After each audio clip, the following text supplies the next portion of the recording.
the previous videos, we talk about the exam moderations. This is a process in order to control the qualities of final exam.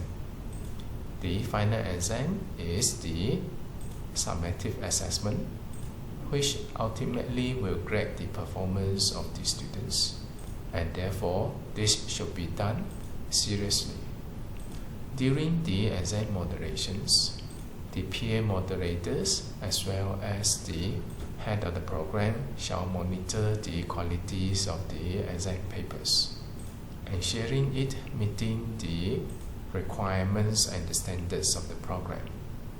The exam question shall be clear and without ambiguity, without errors, and meeting the purpose of the assessment. We talk about the typical content of the exam moderations form. Among those, there is a table of specifications. In these videos, we're going to discuss about this table of specifications. Now, what is the table of specifications?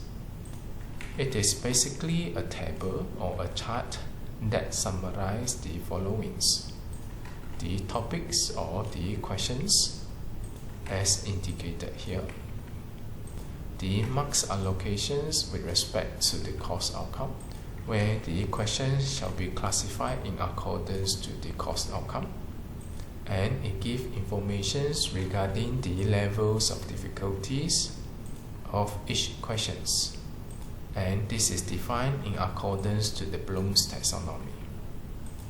This shows a typical table of specification. Let us look at the components of the table of specifications. We have course outcome, we have list of the questions, and we have different cognitive levels. And then at this region here, we will need to fill in the marks carried by each questions in accordance to the respective levels of difficulties. For your informations, final exams are cognitive based. Therefore, only C1 to C6 is relevant.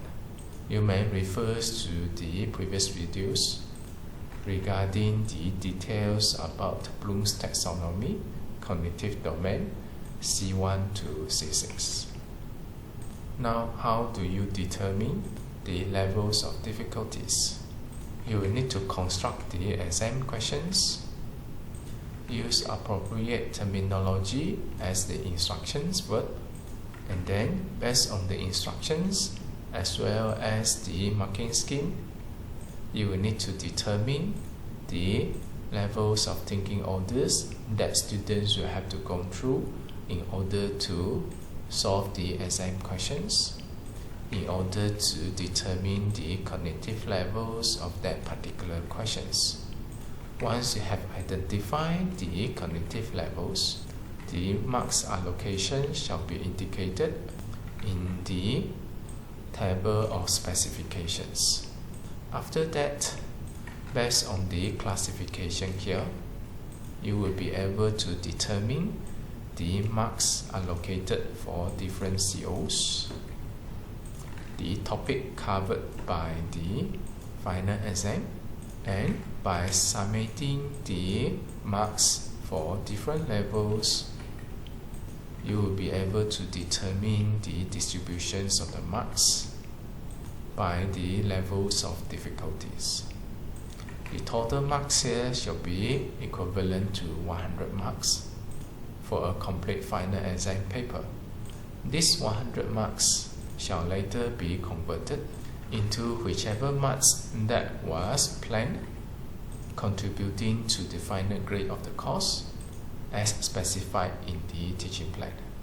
In this case, the teaching plan requires 60 marks for the final exam. So the total 100 marks of the final exam shall later be converted into 60 marks. Summing up all the assessments for that particular course, we will be able to determine the final attainments of the students with respect to different COs. Also, we will be able to determine whether the students pass or fail the course. Next, let us talk about the purpose of table of specifications. This is a mechanism to facilitate the process of moderating the final exam papers. There are certain requirements in terms of the levels of difficulties, the COs, the topics, the SLT, and also the depth or the nature of the course, which is supposed to be in line with the purpose of the course as a part of the program.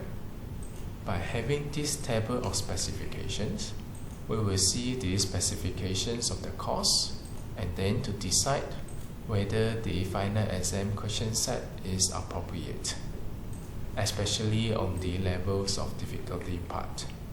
The level of difficulty is normally governed by the course outcome, where there are directive verbs. It shall indicate to you to which levels of thinking orders you will need to have the final exam papers to achieve to. And normally for all bachelor degree program, we are looking into a larger portions towards the higher thinking orders. Another thing that we need to check is about the SLT. The weightage of the assessment shall be more or less in line with the SLT that the lecturer have spent throughout the course with respect to each COs. And we will have to ensure all the topic to be assessed within that particular final exam in order to have a thorough assessment, since now we are dealing with the summative assessment. This is about the specifications and qualities of the final exam paper. Other than that, we can also use the table of specifications in order to test the reliability of your exam papers, especially for the final exam questions. Normally, we will prepare 2 sets given to the exam unit. Either set shall be used for the final exam papers. This is in order to ensure the secrecy of the final exam papers, avoiding the questions papers being leaked to the students before undertaking the paper. In some university, if the students fail the final exam, there shall be supplementary papers with the conditions that the highest grade that the students can acquire by taking the supplementary papers shall be limited. The purpose of having these supplementary papers is to provide the students second chance in the case that they cannot perform well in the final exam, and yet the students demonstrate high chance of passing the final exam based on the other assessment. Because the students do not meet the requirements of the final exam, we cannot simply pass the students. With that, the students will have to take an additional paper of equivalent standard. The students must demonstrate they have the ability to pass the papers before passing the course. Now that the 2 sets of papers can be used interchangeably, at least from the perspective of the exam unit. For the final exam, the exam unit will choose random either set A or set B for the final exam. In order to allow this, the tables of specifications for set A and set B should be similar. Slight differences may be allowed, but not to an significant degree. We will need to ensure the consistency between the levels of difficulties of both papers. Let's say now the students fail the final exam, but based on the other assessment, students actually perform well. That there is a possibility that students may not perform well due to some other factors in the final exam. Then the students are given second chance for the supplementary paper. With that, the supplementary paper will have to have an equivalent levels of difficulty as well in order to ensure the consistency. Also, we can base on the table of specifications to check the consistency of the respective papers over the semesters. it gives good information for us, and it serves as a means to control the qualities and the standards of the exam questions. Now let us talk about the applications of the tables of specifications. These are the steps to develop a test. First, determine the purpose of a test. Second, identify the topics and the course outcome to be assessed. You may acquire the respective topics and also the course outcome based on the course outline. This will have to be in line with what is stated in the teaching plan. And then you will know the scope of the assessment. You will need to design the final exam questions in order to meet the respective course outcomes. That will be the final purpose of the course.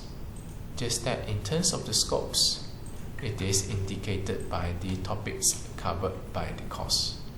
And then you will need to identify the student learning time for each topics or each COs. How do you determine that? You may refer to the teaching plan. There will be a mapping of different topics as well as each topic outcome with respect to the course outcome. Those topics has been scheduled throughout the semesters. With that, you are able to trace the total student learning time for each course outcome. This will serve as the basis in terms of the marks to be allocated for each COs. The total marks for each CO shall be more or less in line with the SLT for that particular COs. Let's say now CO1 takes about 30% of the student learning time. Therefore, the total marks designated for CO1 shall be more or less 30 marks in total, so that the SLT and also the allocations of the marks by the CO are more or less similar. And then next, you will need to decide on the marks allocations for each levels of cognitive domain. This will have to be dependent on the nature of the course as well as the functions of the course in the program.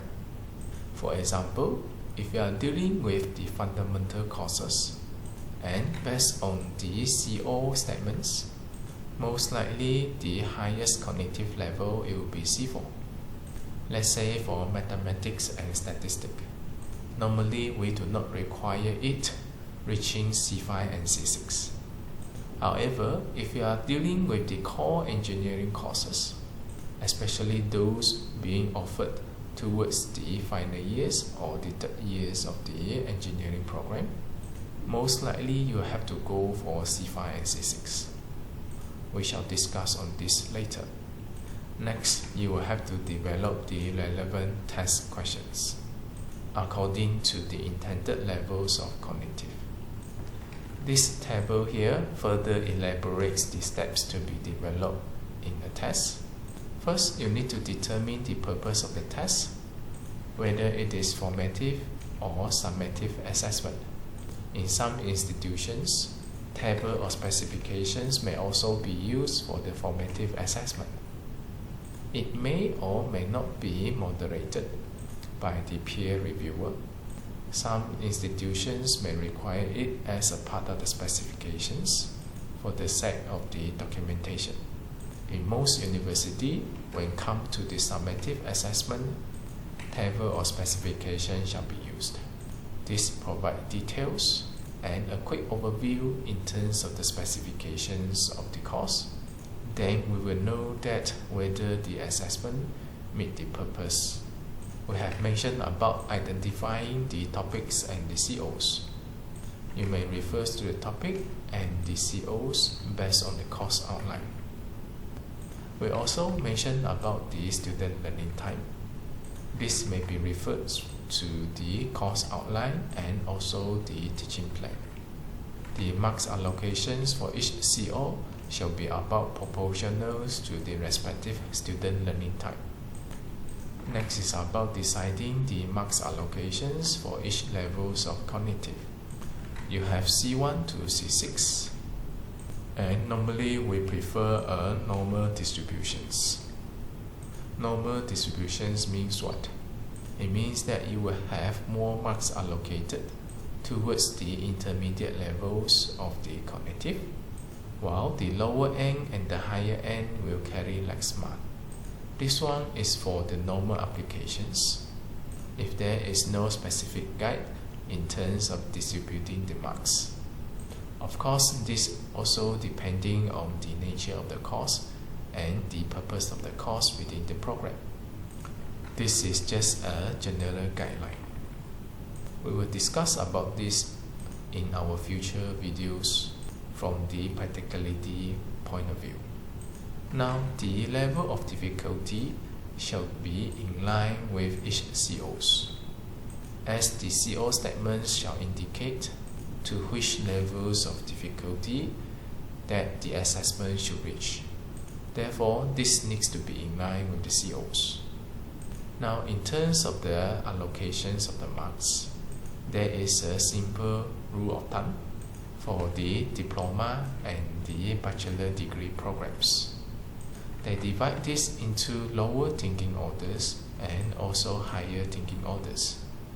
Lower thinking order represents C1 to C3, where in terms of the level of difficulty, it is relatively easy.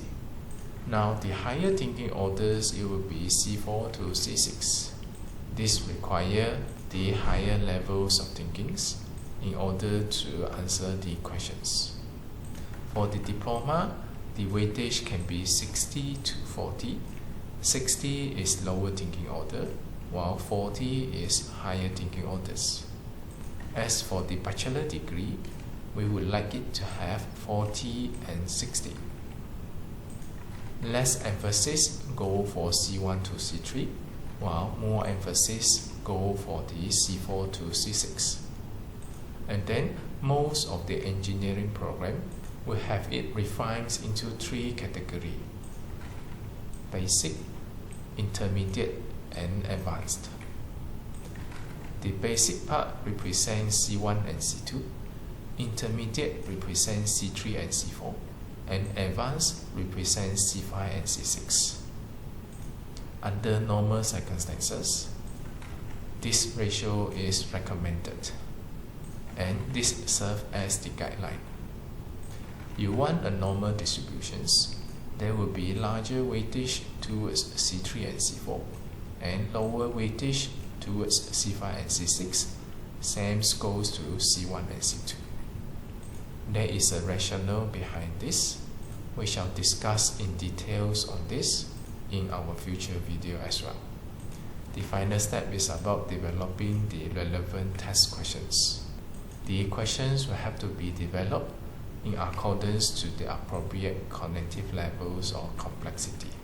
In the previous videos, we have established that it is totally achievable that for any topic, you may design the exam questions towards the intended cognitive levels.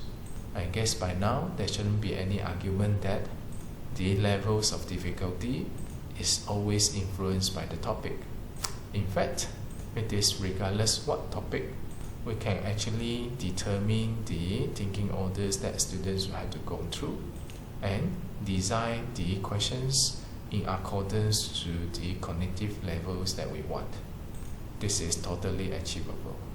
For more details, you may refer to the previous videos related to preparing the exam question.